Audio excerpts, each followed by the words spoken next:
प्रिय बच्चों, आज हम डिजीज डेवलपमेंट के बारे में बात करेंगे कि पौधों में रोगों का विकास किस तरह से होता है। पौधे में रोगों का विकास होने के लिए अगर हम देखें तो मूलतः 3 फैक्टर्स का होना आवश्यक है। एक पैथोजन का होना आवश्यक है, दूसरा परपोसी का होना आवश्यक है और तीसरा वातावरण या एनवायरनमेंट का होना आवश्यक है। इन 3 फैक्टर्स को हम डिजीज ट्रायंगल के नाम से भी जानते हैं। यदि हम पैथोजन को देखें तो पैथोजन या रोगजनक वो माइक्रोऑर्गेनिज्म्स या जीव हैं जो पौधों के अंदर मालफंक्शंस पैदा करते हैं, विकृतियां पैदा करते हैं, उनके सिस्टम को डिस्टर्ब करते हैं, उनकी फिजियोलॉजी को डिस्टर्ब करते हैं। तो ऐसे जो ऑर्गेनिजम्स हैं वो ऑर्गेनिजम्स जो कि रोग पैदा कर सकते हैं, उनकी अगर हम कैरेक्टर देखें या टाइप देखें तो 2 प्रकार के हो सकते हैं। एक एग्रेसिव पैथोजन और दूसरा नॉन एग्रेसिव पैथोजन। एग्रेसिव का मतलब है कि जो रोगजनक है, चाहे वो बैक्टीरिया है, चाहे फंगस है, चाहे वायरस है, चाहे एल्गा है या और कोई ऑर्गेनिज्म माइक्रोप्लाज्मा लाइक ऑर्गेनिजम्स हैं, तो उसमें आक्रामकता होना आवश्यक है। मीन्स उसमें एग्रेसिवनेस होना आवश्यक है। अगर एग्रेसिवनेस होगा तो ही वो होस्ट के ऊपर जो है प्रभाव डाल पाएगा, मल्टीप्लाई कर पाएगा। दूसरा कॉन्सेप्ट इसका है कि नॉन एग्रेसिव पैथोजन तो है लेकिन वो एग्रेसिव नहीं है, मीन्स उतना रिएक्टिव नहीं है, उतना एक्शन में नहीं आता है, तो फिर वो पैथोजन रोग पैदा नहीं करेगा। तो इसका मतलब ये हुआ कि अगर रोग पैदा होना है तो पैथोजन का एग्रेसिव होना आवश्यक है। इसके लिए एक वर्ड और भी काम में लेते हैं, विरुलेंट एंड एविरुलेंट। विरुलेंट का मतलब है कि विरुलेंस जो शब्द है, virulence is the degree of infectivity of a pathogen, है कि कितना आक्रामक है, कितना संक्रमणकारी है। तो जो जिसमें विरुलेंस होता है और एक्सट्रीम डिग्री ऑफ विरुलेंस होता है, उनको हम विरुलेंट टाइप के स्ट्रेन पैथोजन के कहते हैं। तो इसका जस्ट अगर अपोजिट देखें तो non virulent strain of pathogen हुआ। इसका मतलब है कि पैथोजन में मारक क्षमता नहीं है, आक्रामकता नहीं है। तो जो पहला फैक्टर किसी भी डिजीज के लिए होना आवश्यक है तो वो ये है कि पैथोजन होना आवश्यक है और दूसरा पैथोजन का aggressive as well as virulent होना आवश्यक है। दूसरा फैक्टर हम देखें तो फिर वो आता है होस्ट। जो परपोसी है, परपोसी को भी हम वापस एक तरह से परपोसी का होना ही सफिशिएंट नहीं है। परपोसी का होने के साथ साथ उसका ससेप्टेबल या सहिष्णु होना, और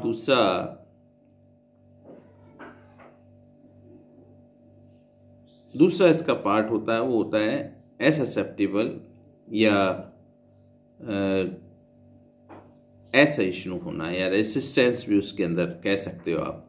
तो अगर परपोसी जो उगा रखा है वो परपोसी का जो प्रकार है वो ससेप्टेबल है, और पैथोजन अगर हमारा एग्रेसिव है तो डिजीज आने की संभावनाएं बढ़ जाती हैं। लेकिन इसके रिवर्स, अगर पैथोजन एग्रेसिव भी है लेकिन होस्ट हमारा ससेप्टेबल नहीं है, उसमें रेजिस्टेंस है, वो रेजिस्टेंस कल्टीवर है, तो डिजीज उसमें नहीं आएगा। अब इन 2 फैक्टर का होना ही सफिशिएंट नहीं है। इसके अलावा जो तीसरा फैक्टर होता है वो हमारा होता है एनवायरनमेंट या वातावरण। तो इसका मतलब ये है कि ये पैथोजन जो एग्रेसिव है और जो होस्ट है वो ससेप्टेबल है, किन अवस्थाओं में कंसाइड कर रहे हैं, किन अवस्थाओं में मिल रहे हैं, अर्थात उनका जो वातावरण कैसा है। अगर वातावरण फेवरेबल है पैथोजन के और पैथोजन एग्रेसिव है और होस्ट ससेप्टेबल है, या यूँ कहें कि वातावरण एक तरह से अनफेवरेबल या in comparison to the pathogen unfavourable for host है रेजिस्टेंस को लेकर, तो फिर डिजीज आने की संभावनाएं बढ़ जाती है। तो जो अक्सर क्वेश्चन पूछा जाता है कि व्हेन डज डिजीज अकर्स, तो answer is this, when all 3 factors coincide, means if pathogen is available and that is aggressive, second host is available and host is susceptible or vulnerable, and environment is favorable for the pathogen's multiplication, then disease will appear. जहाँ तक environment के favourable होने के chances हैं, उसमें जितने भी physical factors हैं, जिनको कि हम pre disposing factor of disease कहते हैं। प्री डिस्पोजिंग फैक्टर का मतलब हुआ कि किसी भी पैथोजन को कैसे वातावरण में रखा गया, मीन्स नमी कितनी है, तापक्रम कितना है, सनलाइट कितनी है, डार्कनेस कितनी है, डायूरेटिक पीरियड कितना है, ये जितने भी फैक्टर्स हैं जो कि फिजिकल फैक्टर्स हैं, वातावरणीय कारक हैं, इनका भी पैथोजन या रोगजनक पर प्रभाव पड़ता है, जो कि एनवायरनमेंट के पैरामीटर ही माने जाते हैं। तो अगर एनवायरनमेंट पैथोजन की मल्टीप्लिकेशन के लिए फेवरेबल है, pathogen aggressive and virulent available है, होस्ट जो है वो ससेप्टेबल है या वल्नरेबल है, तो फिर डिजीज आएगी या रोग पैदा होगा। तो ये जो सिद्धांत है रोग विकास का, इसको हम डिजीज ट्रायंगल के नाम से जानते हैं। लेकिन समय के साथ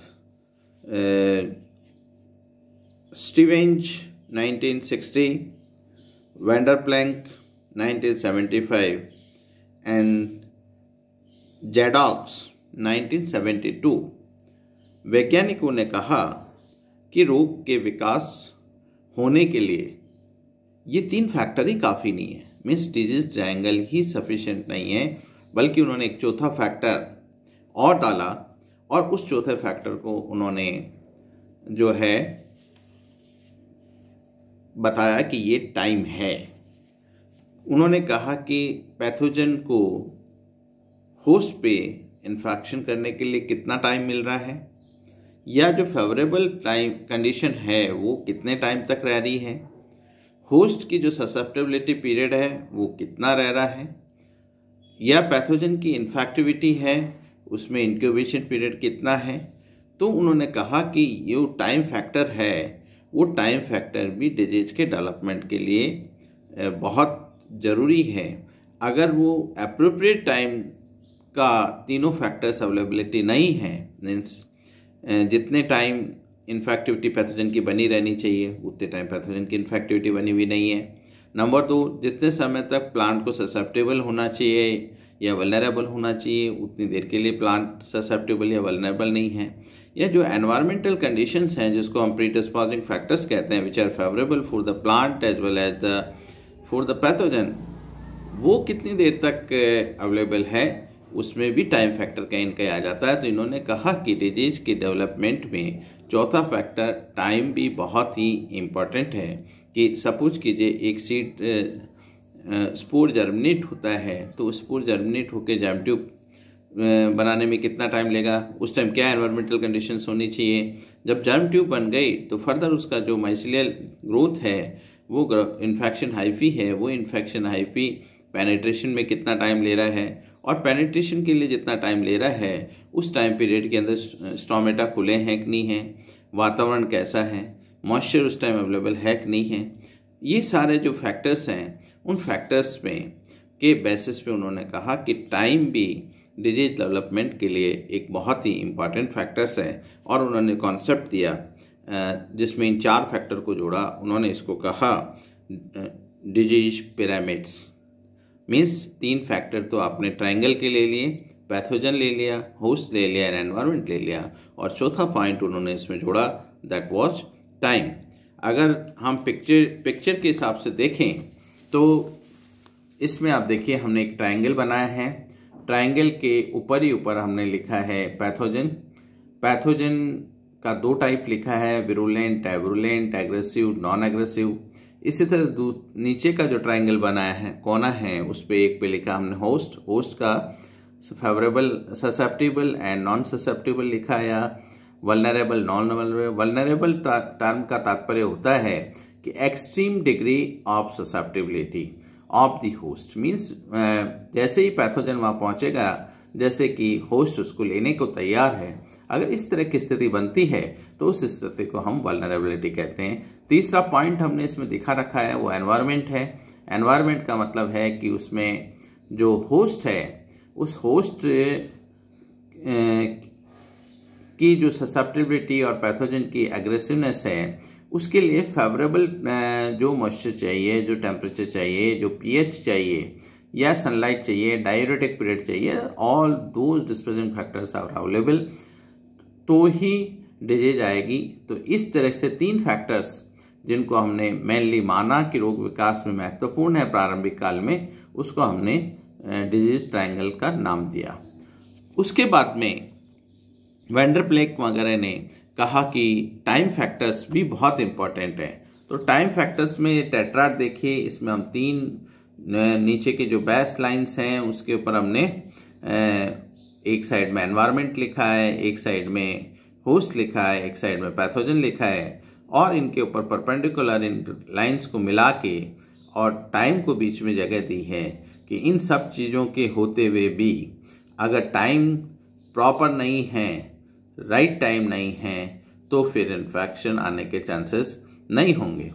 इसी तरह से अगर हम देखें तो विभिन्न प्रकार की क्लासिफिकेशन में भी हमने देखा कि जो एपिडेमिक जिसे हमें कहा, एंडेमिक हमने कहा, स्पॉरेडिक कहा, उसमें भी कहीं ना कहीं टाइम फैक्टर इम्पॉर्टेंट था कि जो पीरियडिकली, मतलब कभी कभी लार्जर एरिया के अंदर हो रहे थे, कभी कभी इस टाइम। इसी तरह से स्पॉरेडिक में भी हमने ये कहा था कभी कभी कहीं कहीं, तो उसमें प्लेस और टाइम दोनों ही अनिश्चित थे। और जब एंडेमिक हमने कहा तो हमने कहा कि यस, ये हमेशा अवेलेबल है, बट वहाँ पैथोजन फैक्टर इम्पैक्ट हो रहा था कि उसकी सीवियरिटी कभी थी या कभी नहीं थी। तो तीनों ही डिजीज के क्लासिफिकेशन जो है on the basis of occurrence of the disease जो था को हम अगर माने तो उसमें भी टाइम कहीं ना कहीं इम्पॉर्टेंट है। तो डिजीज का डेवलपमेंट होने के लिए पैथोजन का होना आवश्यक है, होस्ट का होना आवश्यक है, एनवायरनमेंट का होना आवश्यक है। इसी तरह से इन सबकी अनुकूलताएं के लिए आवश्यक समय का होना भी आवश्यक है, तभी रोग का विकास होगा, अन्य रोग का विकास नहीं होगा। या यूँ कहिए तभी एपिडेमिक डेवलप होंगे, अदरवाइज एपिडेमिक डेवलप नहीं होंगे। अब पैथोजन की अवेलेबिलिटी का तात्पर्य जब हम कहते हैं तो इसका मतलब है उसका इनोकुलम जो है, initial quantity of pathogen which is responsible for the propagating the disease is must, and after that the inoculum build up कितना होता है, वो सारी चीज़ें भी डिजीज डेवलपमेंट को प्रभावित करती है। लेकिन मूलतः हम अगर देखें तो 3 चीज़ें पैथोजन, होस्ट और एनवायरनमेंट का होना आवश्यक है। लेकिन वैन प्लेक के अनुसार उन्होंने कहा कि समय भी बहुत महत्वपूर्ण है, इसलिए डिजीज पैरामीटर्स में जब तक समय को आकलन नहीं किया जाए तो श्योरिटी से ये फोरकास्ट नहीं किया जा सकता कि डिजीज आएगी या नहीं आएगी। धन्यवाद।